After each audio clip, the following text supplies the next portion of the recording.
एक दौर था जब अपनों की यादों को कागज पर उतार कर चिट्ठियों के जरिए भेजा जाता था। डाकिये का इंतजार होता था और एक खत रिश्तों में नई गर्माहट भर देता था। लेकिन अब समय बदल चुका है। व्हाट्सएप, इंस्टाग्राम और अन्य सोशल मीडिया प्लेटफॉर्म ने चिट्ठियों की जगह ले ली है। आज लोग पल भर में मैसेज और वीडियो कॉल के जरिए अपने जज्बात साझा कर रहे हैं, जिसके चलते खत लिखने की परंपरा लगभग समाप्त होती जा रही है। डिजिटल क्रांति ने संचार के तरीकों को पूरी तरह बदल दिया है। पहले लोग त्योहार, जन्मदिन, शुभकामनाएं और हालचाल चिट्ठियों के माध्यम से भेजते थे। अब वहीं संदेश कुछ सेकंड में मोबाइल स्क्रीन पर पहुंच जाते हैं। तेज रफ्तार जिंदगी में लोगों के पास खत लिखने का समय भी नहीं बचा है। सवाल पूछ सर, डिजिटल युग ने जिस तरीके से व्हाट्सएप हो गया, इंस्टाग्राम हो गया, लोगों से बात करने का जरिया हो गया, अब जो डाकिया पहले देते थे खत, उसमें कितना प्यार छुपा था और आज के दौर में डिजिटल युग में कितना बदलाव आया? निश्चित रूप से लोगों का जो पहले का पत्र था उसमें आत्मीय लगाव और जो हृदय की बात जो होती है ना, वो बात कह पाते थे। और आज थोड़ा कमा है, लेकिन फिर भी हम लोग उसको प्रमोट कर रहे हैं। दीनदयाल स्पर्श योजना या हमारे फिलाटेलिक एग्जीबिशन लगाकर स्कूल स्कूल में, प्लेस प्लेस में लोगों को प्रोत्साहित कर रहे हैं कि पुराने ज़माने के जैसे चिट्ठी लिख रहे हैं उस तरह से लिखें। और वो बच्चे आज बढ़ चढ़ करके हिस्सा लेते हैं और लिखते भी हैं, और उसमें फिर वही पुरानी यादें फिर ताज़ा हो रही हैं। पहले किस तरीके से सर अपनी इमोशंस को लोग एक चिट्ठी के जरिए लिखते थे और अब का दौर क्या हो गया है सर?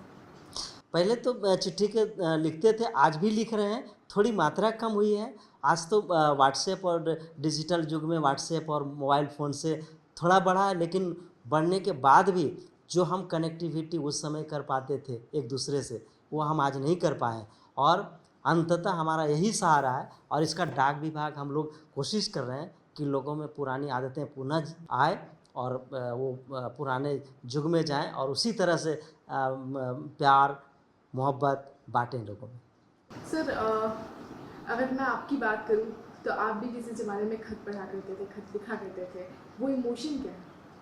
वो ख़ास इमोशन है। वो लगता है कि जैसे हम अगर किसी का पत्र पढ़ रहे हैं तो वो हमारे मन की बात को वो लिखते हैं, और वो हम समझ पाते हैं कि उनके मन में भी क्या चल रहा है।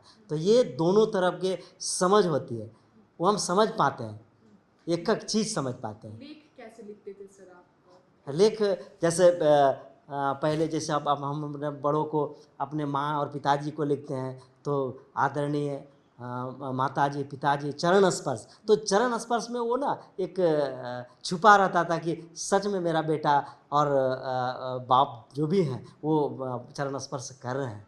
तो वो लगता था, वो अनुभव होता था, फील होता था। और डाकिया का इंतजार भी लोगों को रहता हाँ, डाकिया का इंतज़ार रहता ही था, क्योंकि उस समय एकमात्र वही साधन है। और हम लोग अभी भी हम लोग चाह रहे हैं कि समाज में उसी तरह का प्रथा हो जो फिर से लागू हो, और डाकिया का उसी बेसब्री से हम लोग का इंतज़ार करें।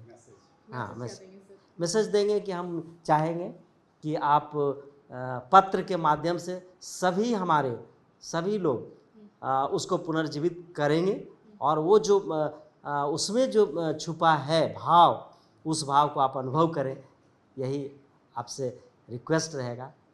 सर कैमरे के लिए सिर्फ परिचय, कैमरे के लिए परिचय। हाँ, विनोद कुमार पंडित, वरिष्ठ डाक अधीक्षक, रांची प्रमंडल, रांची। सर ये जो टिकट है, इसे किस तरीके से लोग खरीदते थे और इसका क्या महत्व हुआ है? देखिए, टिकट हमेशा से डाक विभाग के लिए एक रेवेन्यू रहा है, लेकिन अभी हम लोग फिलाटेली में बैठे हैं। फिलाटेली में बेसिकली बहुत सारे कलरफुल स्टाम्प्स होते हैं। स्टाम्प्स को हम लोग दो कैटेगरी में कैटेगराइज करते हैं, एक डेफिनेटिव स्टाम्प्स और एक कममेमोरेटिव स्टाम्प्स।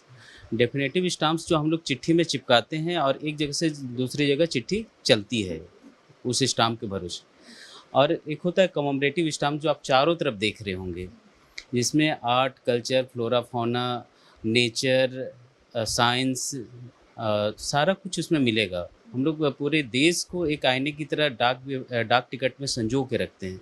हम लोग किसी भी थीम के बारे में बात करें, या फिर तो योगा पर बात करें तो योगा पर डाक टिकट मिलेगा, या फिर हम लोग गांधी जी पर बात करें तो गांधी जी पर पूरे विश्व में सभी देश से डाक टिकट जारी की गई है, भांति भांति की डाक टिकट है। एक एक डाक टिकट की पुरानी जो डाक टिकट रही है, गांधी जी की पहली डाक टिकट, उसकी कीमत आज करोड़ों में है, जबकि उसका एक्चुअल कीमत पैसे में है। तो एक प्रकार से हम लोग डाक टिकट को ऐसे देखें कि हम लोग यदि अपना नॉलेज को इन्हांस करना चाहते हैं तो भी हम लोग एक डाक टिकट पर रिसर्च करके एक पूरे टॉपिक को जान सकते हैं। यदि हम लोग इन्वेस्टमेंट के पर्पज़ से देखें तो हम लोग डाक टिकट में आज जो निवेश करेंगे, 5 रुपये का डाक टिकट, आज से 10 साल के बाद वो डाक टिकट 100 रुपये, 500 रुपये, 5000 रुपये या 5 लाख रुपये का भी हो सकता है। डिपेंड्स ऑन कि उसका मार्केट में डिमांड कैसा है। तो हम लोग दोनों तरीके से डाक टिकट को देखते हैं। पूरा परिचय बताइएगा अपने कैमरे में। मेरा नाम संदीप कुमार महतो हुआ, मैं यहाँ फिलाटेली ब्यूरो इंचार्ज हूँ। जब ये हमारे पास मोबाइल टेलीफोन्स जब इतने यूज़ में नहीं थे, तब हमारे भाई जो 2 एयरफोर्स में थे उनके साथ हमारा बहुत पत्राचार रहा है, भाया post card, envelope and inland letters. मैंने भी उनको बहुत चिट्ठियाँ लिखी। वहाँ से तो वो लोग प्रत्येक सप्ताह एक न एक लेटर मदर को, फादर को, भाई को लिखते ही लिखते थे। तो हमारे बीच जो एक संबंध था, बातें हो नहीं पाती थी, तब पत्रों के माध्यम से ही हम लोग अपने फीलिंग्स को, एक्सप्रेशंस को कह पाते थे। जब मैं इस विभाग में आया तो मैंने बहुत सारे पत्र लिखे, रिप्लाई नहीं आया।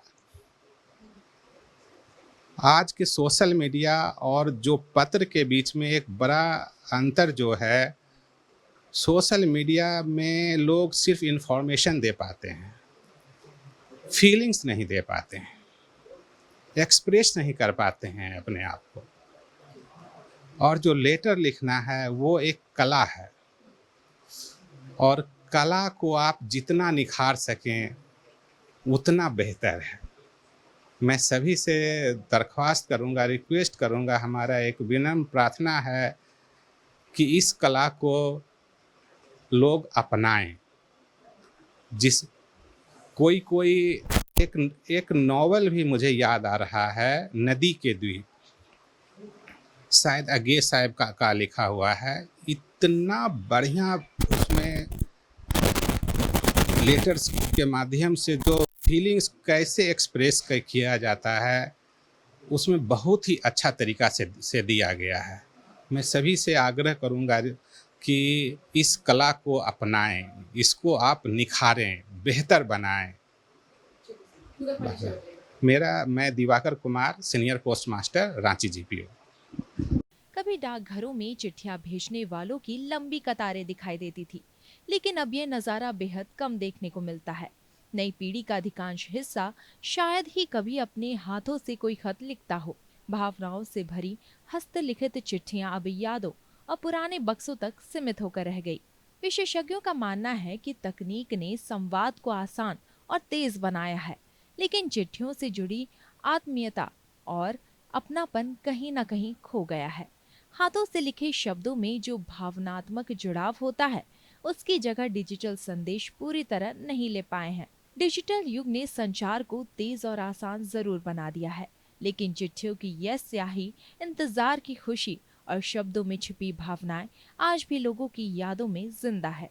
सवाल ये है कि क्या आने वाली पीढ़ियां कभी इस एहसास को महसूस कर पाएंगी जो एक हस्तलिखित खत में हुआ करता था।